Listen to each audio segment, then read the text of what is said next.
recording on? Yes. I would just like to thank Legacies of the Pacific for inviting me to be a part of this magical evening benefiting Make-A-Wish. I'm truly honored. As a child, I had so many wishes. Every night I wished upon a star. Every birthday I blew out those candles and made a super important wish, I'm sure. I couldn't pass by a fountain without throwing a penny in. And as I grew up, I carried those traditions on with my daughters. At this point in my life, I feel like most of those wishes have come true. But it wasn't until I started volunteering with Make-A-Wish that I truly understood the power of a wish. I have been a wish granter for about 1.5 years now, and I have had the honor of helping to grant 21 wishes. That is 21 times that I have helped bring light to a child and their family during their darkest times, which is amazing. The whole wish process starts with the interview, and we wish granters go out and we meet with the child and their family and try to figure out what their wish is going to be. I always try to tell myself that for this family it's a once-in-a-lifetime moment, and it's important for us to treat it as such. So generally I start my interviews by just asking to hear their story, and then I listen. I listen to their hopes, their fears, their worries about the child. I usually find out what the child wants to be when they grow up. I get to hear what they're good at in school, and then the most exciting part is I get to hear their wish. Every family has a different journey, but the one thing that for me shines through in every interview that I do is hope. These kids are so positive, and their families are just hopeful for a healthier future, and it's really amazing to be able to be a part of that. One thing I've learned through Make-A-Wish is that sickness does not care who you are. It doesn't care what you look like. It doesn't care how much money you have. It doesn't care who you voted for or what you believe in. I have met with single mothers. I've met with grandparents who are raising the kid. I've met with families who came to this country not even speaking the language, but hopeful for a better outcome for their child. But another thing that sickness does is it brings people together. I've seen communities rally around a child. I've had siblings come up and hug me. I've met cousins and neighbors and friends and great-great-great-grandmothers who are all there in love and support of that child during a time that is just really, really difficult for them. That's a part of the journey I didn't really expect, which is really heartwarming to see. But man, these kids, they are so resilient. As adults, when we're faced with things like these kids go through, generally we let our fear take over and lead the way, especially if we go on Google and look up anything at all. But these kids, they don't do that. They have this natural optimistic attitude and positivity.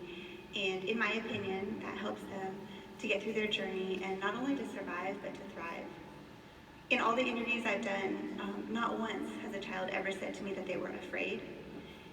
And that just really, says a lot. These are kids who are in chemo. I've done interviews in the hospital. These are kids who have had crazy surgeries. And they just tell me, you know what, I was sick and now I'm better, or I'm gonna get better. And so for the child, when we do the wish, it's a celebration. And for the parents who do have those fears, it's a chance to sort of breathe a sigh of relief and hopefully start the healing process. Unfortunately, that's not always the case. Some of the wish children are not going to get better. And in those circumstances, the wish is really important. It gives the child a little bit of an escape from their reality, and it gives the family a chance to make memories that are going to live on with them forever. When I went through my training at Make-A-Wish, which is pretty extensive, they told us that we were going to be like fairy godmothers, and it's so true. We come in, we wave our wand, we make the magic happen. Everybody loves us. It's amazing. It's the best feeling ever. But what the families don't see is all the hard work that goes on behind the scenes by the Make-A-Wish staff. We get all the credit and they do all of the work, and they're just amazing. We're so grateful for them. And the businesses that we partner with, they come through, they donate their time, their money, their resources to make every wish unique and special for the child. Like Legacies of the Pacific. I actually met Nina through a mutual friend, Lisa, who's here tonight. And I had set up a wish reveal, and my hula dancers fell through at the last minute. And I freaked out because I had promised these parents a special surprise reveal for their daughter. So I frantically posted on social media, just trying to find somebody that could help me. And they came through. And not only did they come through, they made that reveal so special and amazing, so much better than I could have expected. A lot of kids pick Hawaii for their wish, so on my next reveal, I contacted Nina again, and of course she sent her dancers out. This was for a 12-year-old, and so she sent some of her junior dancers who were the same age, which was just really cool to see the wish child and these dancers that were the same age and having totally different experiences come together in this moment. It was really amazing, amazing moment. After that, Nina asked me what could they do to help other wish granters. So I connected her with my volunteer manager, and as they say, the rest is history. Legacies of the Pacific has become a huge part of the Make-A-Wish team. They actually performed an Evening of Wishes, which is a huge gala that Make-A-Wish puts on. And they surprised the audience by bringing out a wish child, and she did dance with them, which is super cool to see.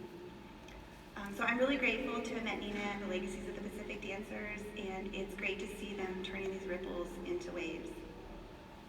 I could probably go on forever about Make-A-Wish, but I know you guys have a show to see, and she said it's a long night, so I know you've been seeing the pictures that have been displayed behind me to give you a little bit of glimpse into what we experience as volunteers and wish granters. The picture you see right now is myself and Daniel. It's really close up. Thank you so much for that. Daniel I met with about 6 months ago, and his wish has been granted since then. He's gone on a trip. We've heard all about it. But every wish and every child is super special, but this picture to me captures the feeling that we have as wish granters, and also a little bit of the feeling that the child feels when they find out their wish after such a hard journey, that their wish is going to come true. So that's my favorite picture. So I will just end by saying that to me, Make-A-Wish is life-changing, not just for the families, but for us as volunteers. I have met so many amazing people. I have new friendships that will last me a lifetime. I've had experiences that I wouldn't have in any other area of my life. I brought my daughters in to help. In fact, the first slide that they had was a poster that my older daughter made, and my younger daughter's here tonight. We're so involved with Make-A-Wish that she goes around telling everybody that I work for Make-A-Wish, and I do not. I'm a volunteer. I have a 9-to-5 job as well. But it's just been a really amazing experience, and I know that everybody here tonight has in some way given to Make-A-Wish, whether they sponsored or bought a ticket, and you should know that your money is going straight to a child who might not have a wish otherwise, and who them and their family just really need that moment of light during their dark time. So thank you all so much, and I hope you have a great night and enjoy the show.